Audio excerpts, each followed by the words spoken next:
One of the biggest storylines heading into week 4 of the NFL season is who's going to get their first win. 4 teams will face off with one another to get their first win because they're winless. We're going to talk about them next on the Locked On NFL Draft Podcast.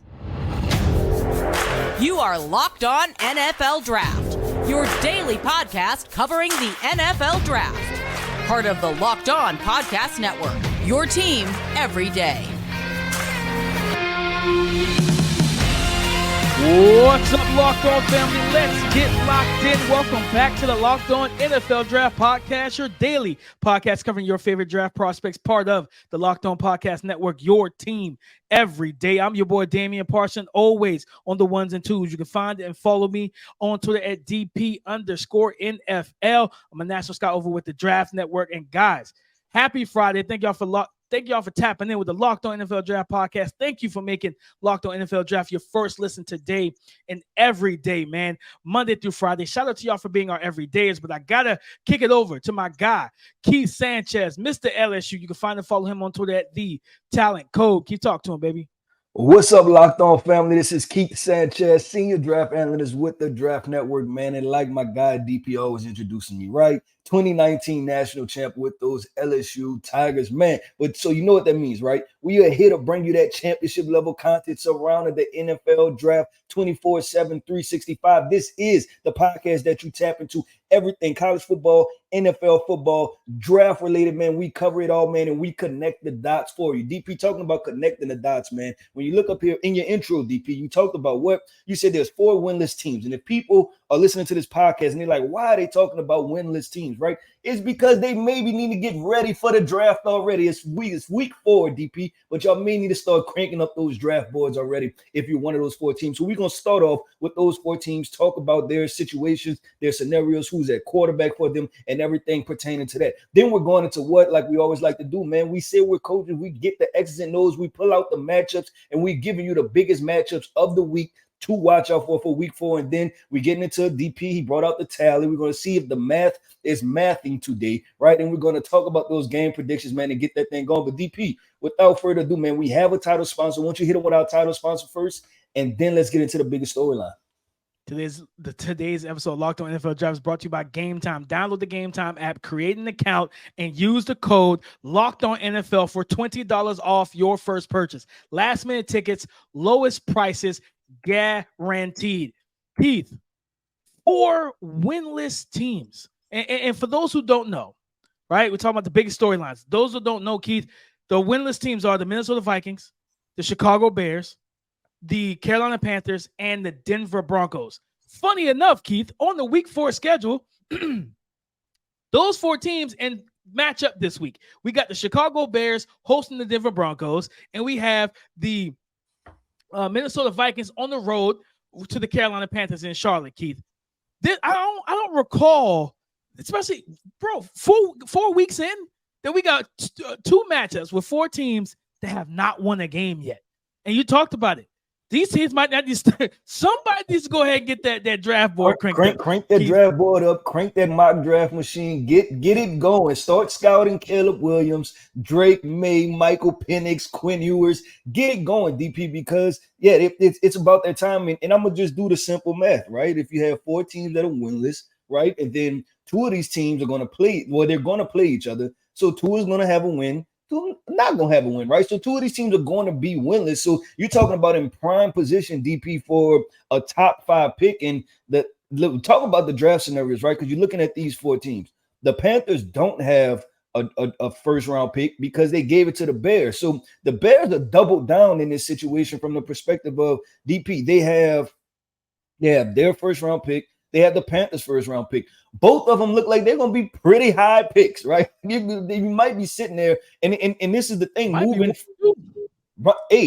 this is the thing, DP. You might have this going to be a very fun draft. You want to know why? Because you know who also has 2 first-round picks? The Arizona Cardinals, right? And they have 2 projected pretty high picks. So we could be sitting at 2 teams over the first 4 picks, right? Just picking back to back in the first 4 selections. But DP, who stands out for you when we're talking about projecting a franchise forward?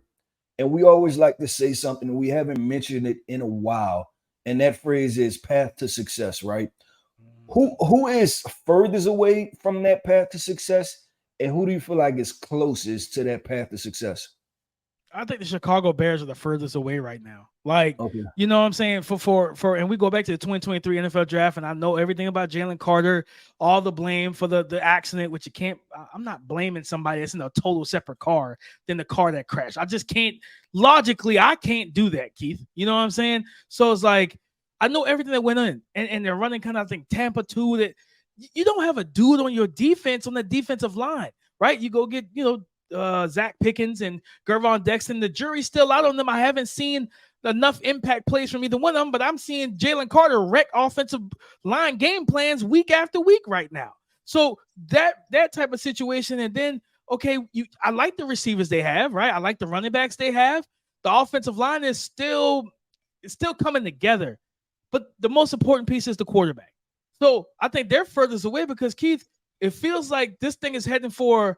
I think this thing is headed towards a divorce in two different spectrums. The quarterback being divorced from the team, and then the coaching staff being divorced from the team. I feel like it's going to be a whole new marriage of newlyweds when we enter the 2024 season with a new quarterback, a new coach, maybe a new GM. I think the Bears are the furthest away. The team that is 0-4 that you can say, okay, who's the closest to success or the path to success? I would have to say the Minnesota Vikings, because they have the talent. We just saw that last year, right?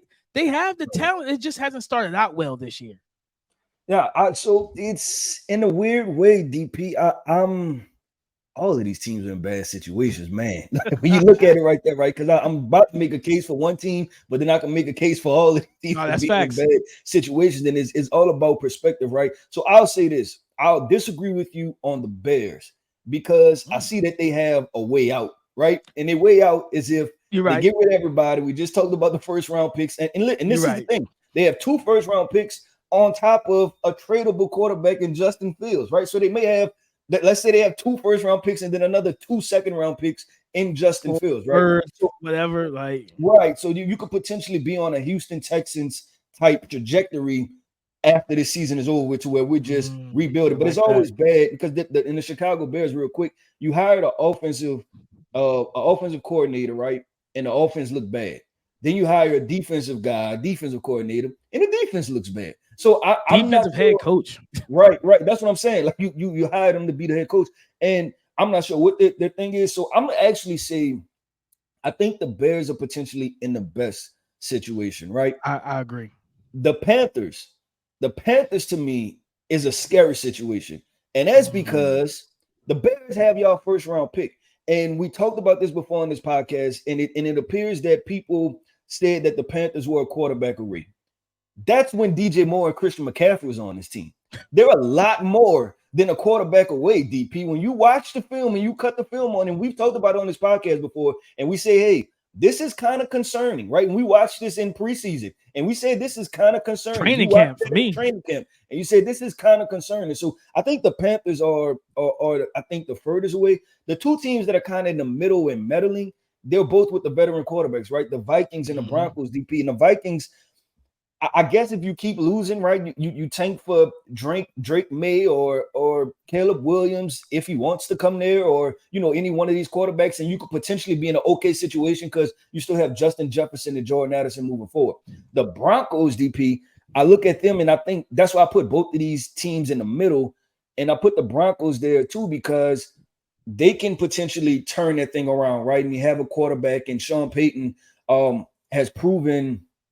I'm trying to make a case, but I just remember they got 70 points scored on them, DP. I was about to make a case for the defense, but that's difficult too. So I'm going to make a case that Sean Payton is there, and he is a Super Bowl winning head coach, and I do believe that he can turn things around. So I put the Vikings and the Broncos in the middle, and then the Panthers and the Bears, they're on opposite spectrums.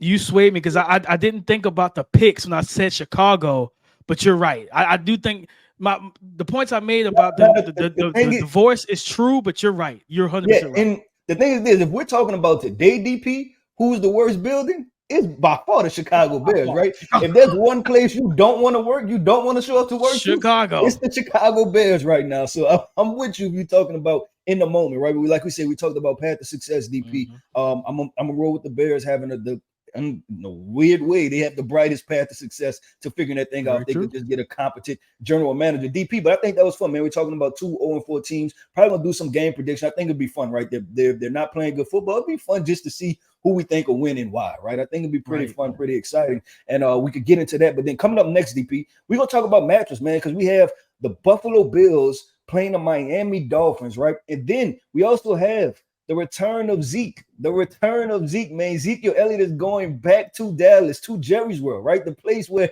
he jumped in the Salvation Army bucket, right? The place where he kept saying, feed me, feed me, feed me. So he's going back to Dallas, DP. They're going to get that thing cranked up. So coming up next, man, we're going to talk about some key matchups in these big-time games that we're going to be watching, some key matchups to look out for. Need groceries for the week, but you don't have time to go to the store?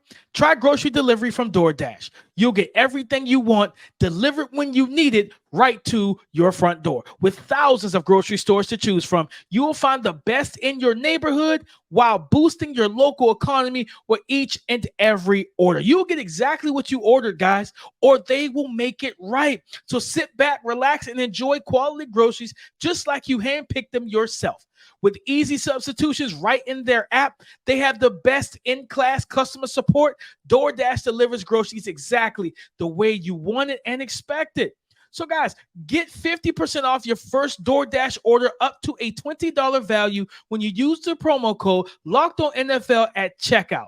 All right, that's 50% off up to $20. No minimum subtotal and 0 delivery fees on your first order when you download the DoorDash app in the App Store and enter the promo code LOCKEDONNFL. Guys, trying to buy tickets last minute for your favorite events should not be stressful, but we know that it is, because at the last moment, you're trying to find the best deals, you're trying to compete with other buyers, and you are attempting to avoid scammers and scalpers. All right, let me tell you about Game Time, though. It's the fast and easy way to buy tickets for all your sports, music, comedy, and theater events near you. You will love the last-minute tickets, the flash deals, and their zone deals. Their tickets are easy to find and buy for every kind of event in your area, and you absolutely adore and love the fact that they show the views from the seats in the venue, so you know what kind of angle you will have if you bought those tickets. Okay, now listen, right now on Game Time, this is a big game in Highmark Stadium for Buffalo. When your Miami Dolphins come to town, you can get a ticket right now for as low as $194. For a game this magnitude, $194 for a ticket seems like a steal. So download the Game Time app, create an account, and use the promo code LOCKEDONNFL for $20 off your first purchase. Key matchups for week 4 in the NFL, Keith. And man, that Buffalo-Miami game, right? Remember, this was a big game last year. It was the game where Tua first dealt with the concussion. Yeah, and they played each other in the playoffs, right? So I believe they matched up 3 different times. So, yeah, Tua definitely a big played, game. I think, once versus Buffalo last year, Yeah, I think, because of the he concussion. played one time. And you know, the trash talks already started on Twitter with the fan base. And I'm like, okay, this is going to be a good one, right? And here's a funny thing. Miami and Buffalo both coming off big blowout wins, right? So you're talking about confidence for both teams, riding high coming into this game. And I think for me, Keith, one of the matchups I'm looking for is Sean McDermott, that the defensive game plan versus Mike McDaniel's offensive game plan. Like, I don't even think Andy Reid used Tyreek Hill this way with the pre-snap motion, return motion. He's not set. When the ball is snapped, he gets a running head, like almost like Canadian Football League, right? Where the receivers are almost 15 yards back, and they get a dead sprint at the line of scrimmage to snap the ball. They're pushing the envelope, right? And actually seeing, and you live in a world of analytics and just metrics and things like that. I would be interested to see, like, analytically, right? Because the rule is that you can't be moving forward. You have to be moving sideways. But I wonder, when you talk about momentum and force, right? If Tyreek Hill actually has even more momentum just because he's moving, even if it is sideways, right? He's still in an acceleration, acceleration situation to where it's still an advantage for him versus starting from a regular wide receiver stance, just being still and being stagnant. So I an analytics guy, that was a nugget out right there that somebody can try to check out and see, is there any validity to that. Tweet if you got the answer to that, guys. Tweet at Keith at the talent code, because we definitely would like the answer to that. But I want to see, Keith, will they run more zone? Like, will they try to zone this offense, right? And keep all eyes on Tua, keep all eyes on everything in front of them, right? And try to force them to dink and dunk their way down the field and limit the yak opportunity, the yards after the catch, right? Instead of playing man-to-man where when he goes into that motion, and I think Jalen Waddle's coming back, because he didn't even play in that 70-burger game versus Denver last week. Jalen Waddle wasn't on the field. Yeah, and I don't know if he's going to. I think he might. I don't know if he's available for this game either. He might be out for this game. So if he's not, that changes some things in a little bit, right? But I just want to see how they handle it, because with you running man-to-man, Tyreek Hill going in motion, and he's not being set when the ball is snapped, and he's getting that like you talk about, that momentum towards the to break towards the line of scrimmage once the ball is set. Man, that's such a difficult. That's so difficult to defend, and so does that force you into zone? I want to see how that happens with Sean McDermott, and then the other thing I'm looking at, does Mike McDaniel try to run the ball to counter that, right? Run the ball, get the ball going, test the physicality of that defensive line, which Buffalo's never been the most physical team, right? Mm-hmm. So test that level, test that physicality, and see where those guys are. Yeah. So if you ask me for a matchup, DP, you talked about the Bills defense, right? And the Bills, they have some smart players, and I want to give they have Milano in the middle, and then also I want to give a shout out to Terrell Bernard, right? Young guy from Baylor. He's filling in well, man. A guy that I liked coming out the draft process. And then, measurables were not off the charts, right? When you're talking about 40 time or anything like that, but what you're seeing on film was just a instinctual football player, and you're starting to see that play out and play forward this year. DP, now that he's getting some run, but you almost want to say Tre'Davious White versus Tyreek Hill, right? But they went against Patrick Surtain last week, so I'm gonna cancel that matchup out. And where I'm gonna go from, I'm gonna flip side of the football, and I'm gonna go to Buffalo Bills offense versus this Miami defense, and from the perspective of last time we seen Josh Allen in a big time game, right? That was week 1. That was the New York Jets. He was forcing stuff, right? And I want to see what's his mental, right? Is he going to be trying to sling it all over the field? Is he going to be calculated in his attempts to make big plays? Or is he just going to be, trying to jump over people when he's 8 yards away from the first down, right? Or is he going to just do what he has to do and keep that thing? Especially what I want to see, DP, is especially if, let's say Miami gets up by 10 or even 7, right? Does he start to feel the pressure a little bit that I have to make a spectacular play? So I want to see how they're going to look, because the Bills, as much as Josh Allen have been doing, they've been somewhat balanced, DP, right? With the emergence of James Cook and things like that. Right. So they've had a balance. Also, I want to see what they're going to do offensively. But DP, if you don't mind, I want to switch, right? I want to go to this other matchup. We're talking about the Dallas Cowboys versus the New England Patriots, and just key things to look for, because you have the Patriots look like they're right on their way to being 8-9, 9-8 once again, right? Like they're right on that path. And then you have the Dallas Cowboys, who are reeling after that loss, right? That Arizona Cardinals loss that nobody expected, right? And they have to kind of go home, lick their wounds, and get back ready again after the loss of Trayvon Diggs also. So they're trying to, get their footing back. So DP, what expectations, what matchups, when we're talking about player-on-player matchups, are you looking for with this matchup? Man, there's a couple in this game with the Cowboys and Patriots. I think for me it would be Christian Gonzalez and CeeDee Lamb. Yeah, right. That's and Gonzalez has been good. And I seen a tweet, DP, where the teams he's win against, right? He's win against some top tier talent already. Like he went against some top talent already, like top wide receivers in the NFL. Like he's seen the best of the best. I think with Tyreek Hill. When you look at the New England, I think they played Garrett Wilson, right? Then they and it was one other wide receiver that they played against. So he's seen some top tier talent already. So just to throw CeeDee Lamb into that mix, I agree, DP. It's very, what we say, like baptism by fire, right? And Yeah, this was yep. our CB1. This was our CB1, right? And you look at it, week one, he played against Philly week one, That's what. right? Yeah, Out the I knew gate. it was somebody else. It was Devontae Out Smith the and AJ gate, Brown. Yep. Devonta Smith, AJ Brown out the gate, and that was the game that he gave up the most yards. Right, week one, rookie year, he was targeted 10 times, gave up 7 receptions for 71 yards. Right, but then after that, right, so then you got the Miami game, targeted 5 times, he allowed 3 receptions for 32 yards. Right, then last week, okay, against the Jets, 7 targets, 5 receptions for 45 yards. So he has gotten better since week one, and this is a big time matchup against CeeDee Lamb, man. A good route runner. You talking about having play strength and functional strength on the field, contact balance, body control. He's not a great route runner. He's good enough, right? And he's not the most explosive in terms of vertical speed. So with a guy that, if you Christian Gonzalez, like, you can run with him. You know that CeeDee Lamb's not going to outrun you. Right, so I want to see how he kind of handles that play, that matchup, and adjust his play throughout the game, Keith. But I'm really looking forward to that one for sure.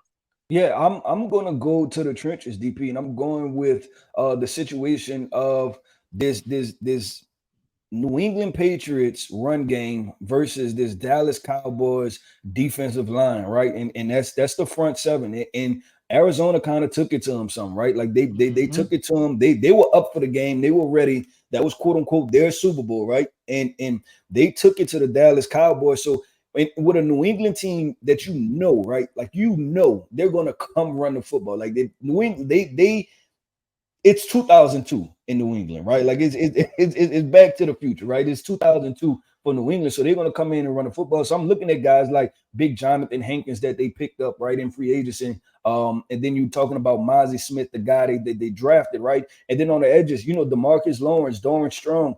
You guys got to show up, right? And then linebackers, right? Because Leighton Vander Esch is there, but then also you have Damone Clark, Micah Parsons, and it's a matter of, okay, where do I play these guys, right? And Damone Clark is primarily linebacker, but I need you to fast flow, I need you to fill, I need you to strike somebody, right? Leighton Vander Esch, the same exact thing, right? They can't scheme off of you. So I'm looking at this Dallas Cowboys front seven, because if they can stop the run, and we said this probably the past 3-4 years, right? If you can stop New England's run game, you can beat them, because you don't believe that New England has the offensive weapons to beat you over the top.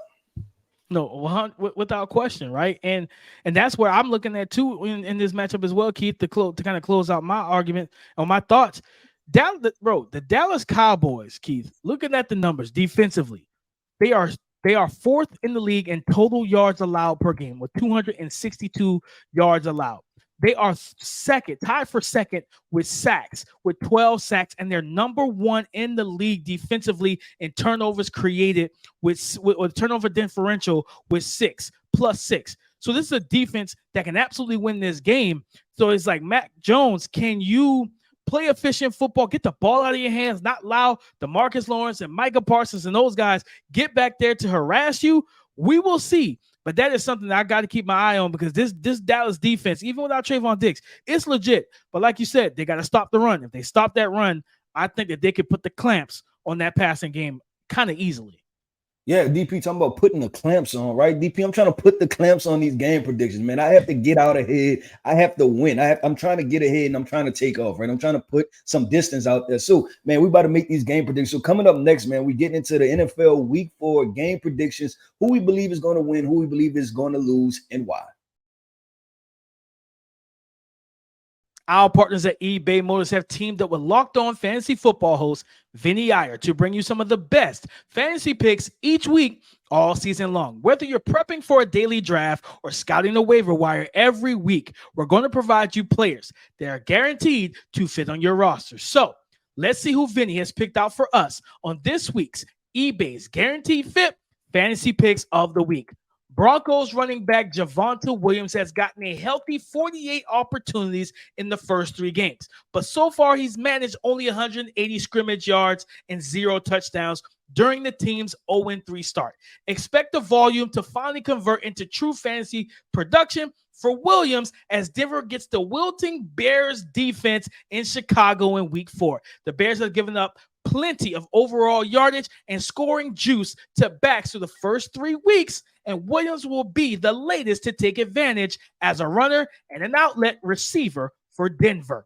So, Vinny I from Locked On Fantasy Football is going to help you win your championship, your fantasy championship. And eBay Motors knows a championship team is about each and every player being a perfect fit. Same with your vehicle. With over 122 million parts for your number one ride or die, you can make sure your ride stays running smoothly. Brake kits, LED lights, headlights, roof racks, bumpers, whatever your baby needs, eBay Motors has it. And with eBay Guaranteed Fit, it's guaranteed to fit your ride. Not next time, not the next couple times, but the first time and every time. Or you will get your money back. Plus, when you look at it like this, with these prices, you're burning more rubber than you are cash. So keep your ride or die alive at ebaymotors.com. eBay Guaranteed Fit, only available to U.S. customers, eligible items only. It's time for the game picks, fam, and let's get into it, Keith. I have not done the tallies, so guys, I'm gonna have the tallies. I'm gonna tweet the tallies out. I'm gonna tweet the numbers out. All right, I got to go back to week 1 and 2 and get those because I didn't jot those games down. But man, let's rapid fire this thing, Keith. Let's rapid fire this thing, and let's start right here at the top. We got the Atlanta Falcons on the road. I think this game is in London, 9:30 a.m. Eastern time. Versus the Jacksonville Jaguars. Gives Calvin Ridley a chance to get back at his old team. Who you picking to win this game? I'm gonna go Jaguars, DP. I'm gonna go Jaguars. I think Trevor Lawrence gets back on track here. I like what the Falcons are trying to do, but I don't know if it's a finished product yet, right? If that makes sense. So I'm gonna go Jacksonville Jaguars here. Yeah, I'm going Jacksonville as well, Keith. I think it's the same thing to me. Jacksonville, I think they get back on winning ways, right? And then they got to kind of get back after the loss last week. And I think that, like you said, the Falcons just aren't. It's not a finished product at all, and the passing game has to pick itself up. But next up, we got the game we just talked about in segment 2, the Miami Dolphins at the Buffalo Bills. Who we picking in this game? Oh man, this is tough, right? Because am I going to pick against the team that just scored 70 points, right? Just dropped 70 points on someone. DP, I am. I'm gonna go with the Buffalo Bills because I think the Buffalo Bills are a lot better than what people think. Like they went from the Cinderella story to the people that like the penthouse to the outhouse, right? However that saying is, right? And that's kind of what the Buffalo Bills are. They kind of slept on. But I'm gonna take Bills Mafia in Buffalo. Josh Allen, Stephon Diggs. They're gonna try to take it to Miami. Yeah, I think they will too, Keith. But I'm actually going Miami. I think this is a game where it's going to come down to the end. I think it's going to be a very close game, hard-fought game. But I think Miami's going to edge them out, right? In this game on the road. Tua's the league MVP for a lot of people, right? As he should be, right? As he should be. I think Tua wants to cement that and submit himself as the clear front runner with no questions asked. And there's no better way to do it than knocking off Josh Allen on the road in Buffalo. So I'm going Miami in this game. Keith, next up, we have the battle of the winless. We got the Denver Broncos heading into the Chicago Bears. Who wins this game and who's this to go to 0-4? DP, they both don't have any wins. They both wear blue and orange. I'm going with the Broncos, dude. The Broncos they have a slightly better situation going on right now. So I'm probably going Broncos. I'm going with the better defense. Like you said, I'm going with the Broncos as well. The Broncos defense is way better, in my opinion, despite the 70-point loss. The Bears defense is just not good right now. And I think the Broncos will be able to get big plays in the passing game. I think they'll be able to run the football. Give me Denver. Next up, Keith, we have this is a big one. Baltimore heading in to Cleveland. Both teams are 2-1 right now at the top of the division in the AFC North. Who gets the dub and who leapfrogs himself at the top of this division? I'm going Baltimore, DP. I think Lamar just makes 1 or 2 more plays, and I think this potentially could be the game where Deshaun Watson's lack of play or his dysfunctional play at this point, right? Because that's what it kind of looks like he's doing out there. It looks dysfunctional. Catches up with them, and I think they end up 500, and I believe Baltimore goes to 3-1.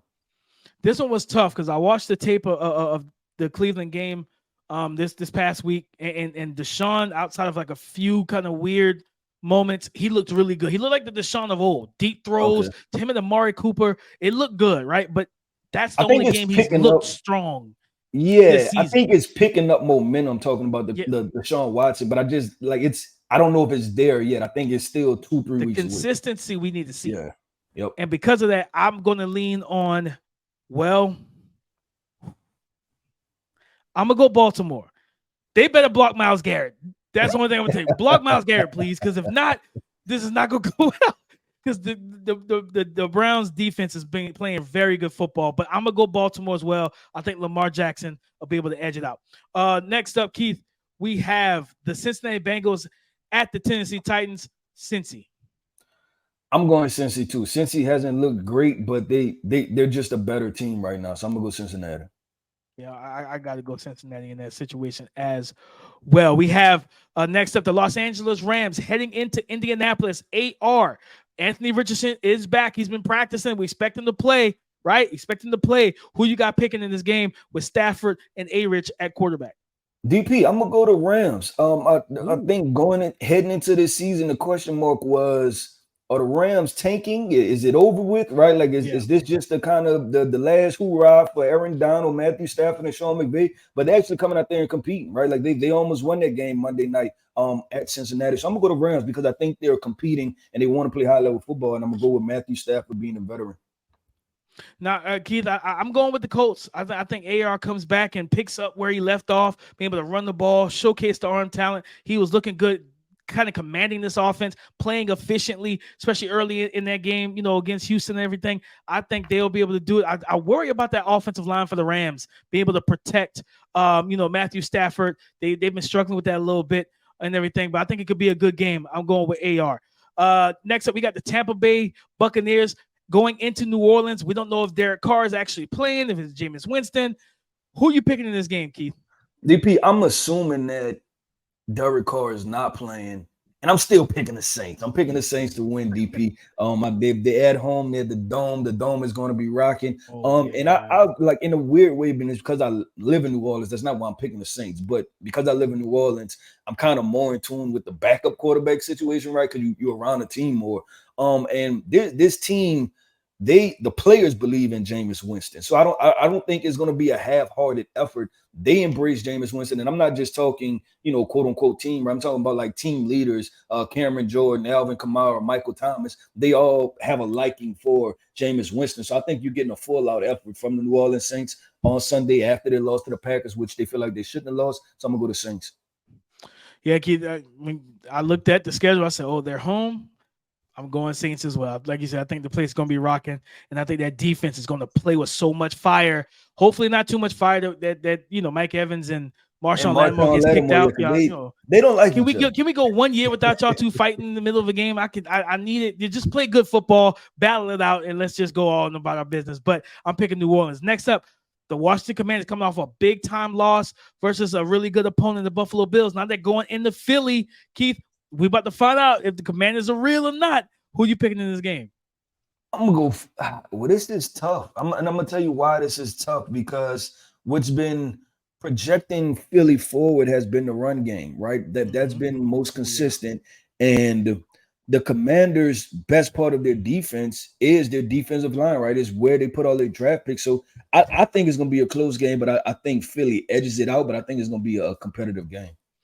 Yeah, I'm with you. Same thing. I think it's gonna be a close game, but Philly just be able to. Their defense is playing so well right now, right? Jalen Carter, and they got listen. Washington's offensive line is not great right now. There's some areas of leakage, and I think if you're the defensive coordinator, I think it's Desai. I think is his name. For Philly, wherever that leakage is, roll Jalen Carter right over there and let him turn that thing into a flood. So I think that's going to be the big thing. I'm picking Philly as well, Keith. Next up, we have the Minnesota Vikings, the battle of the winless. Minnesota at Carolina. Keith, I'm going Minnesota. I don't think Carolina is going to be able to stop Justin Jefferson. And even if you do try to bracket him, Jordan Addison's on the other side. TJ Hawkinson's at tight end, right? Now that my Vikings got to get the run game going and everything. But I'm just picking Minnesota. I don't like what I've seen from Carolina. Even with Bryce Young at quarterback. Yeah, I agree 100%. If this is, you just believe that the Minnesota Vikings gonna outscore them at some point, right? If it's the Panthers with 12 points, I believe the Vikings could get 13, right? If the Panthers have 30, I believe the Vikings could get 31. It's just one of those games where the Vikings just have a better offensive situation that I believe in. Next up, Keith, the Pittsburgh Steelers heading into Houston to face off C.J. Stroud, Tank Dell, and those Texans. Who you picking in this game? Ooh, this can be a sneaky matchup, DP. And I'm going to go H-Town. And I'm going to go H-Town because I think that CJ Stroud is going to put up enough points against this vaunted Steelers defense. Now, the Steelers defense is really good, but I think they're going to outscore the Steelers. And that heat for Matt Canada is about to turn up once again. I'm picking Pittsburgh. I worry about protecting CJ Stroud. Worry about trying to run the ball and do it consistently to give him that play action. I think that defensive line for Pittsburgh is one of the best in the league. Man, they got two high caliber, elite level pass rushers with Alex Highsmith and TJ Watt, man. And then you got Nick Bonino coming off the bench, Keanu Benton in the middle. It's just a really tough. DeMarvin Leal. I got to go with the Pittsburgh Steelers in this one. Next up, we have the Las Vegas Raiders going in to face the Chargers. Chargers come off their first win. Keith, give me the Chargers. Really simple. I'm going Chargers too. Insert, I know Michael Williams tore his ACL last week. Insert Quentin Johnston. It's Quentin Johnston time. It's QJ time. It's QJ time, man. We talked about it in segment 2. New England at Dallas. Keith, I think New England played, they got their first dub. Dallas got their first loss. I think Dallas comes and they're at home. I think they rebound and they play aggressive. Give me Dallas. Yeah, I think it's Dallas too, and I think it's the same story for the New England Patriots, where they have a defense. It's a valiant effort. They play balanced football, but it's just not enough offensive skill weapon. The same story for the past 3 years. For sure. Next, oh my God, San Fran. I'll just jot that down for both of us. They're playing the Cardinals. I don't care. You know what I mean? We're not getting that two weeks in a row. We're not getting that 2 weeks in a row. This is easy. Kansas City at New York with the Jets. Zach was the quarterback. Kansas City. The Taylor Swift Bowl. Yeah, I mean, we're going Kansas City, right? That's why people are gonna tap in. This is to watch Taylor Swift. But yeah, Kansas City Chiefs, Patrick Mahomes. I would have liked if the NFL could have flexed this game. And I get it. They created the schedule. Miami Buffalo should have been prime time. Where I live at, I don't think I'm gonna be able to watch that game, right? But I'm gonna go. I got YouTube TV. Still probably not watching that game. Yeah, I'm gonna go Kansas City Chiefs. Yeah, Casey all day. Monday Night Football: Seattle versus the what? No, they got one win. They beat the Cardinals. The New York Giants. Keith, who you picking to win this game?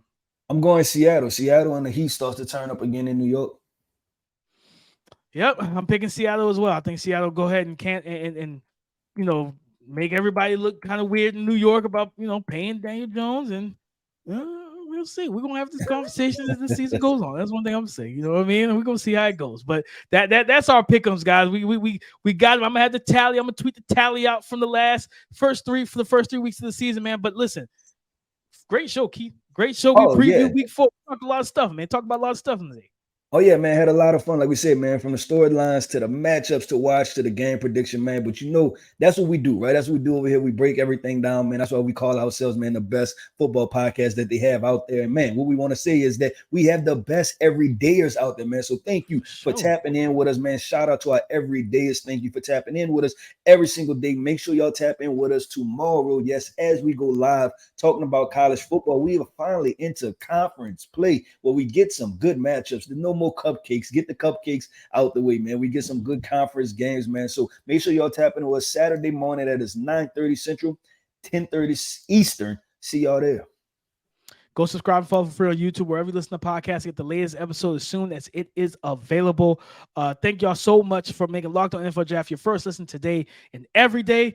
All right, go follow us on Twitter, DP_NFL at The Talent Code. Come and join the conversation again tomorrow on the Locked On Podcast Network. Your team every day.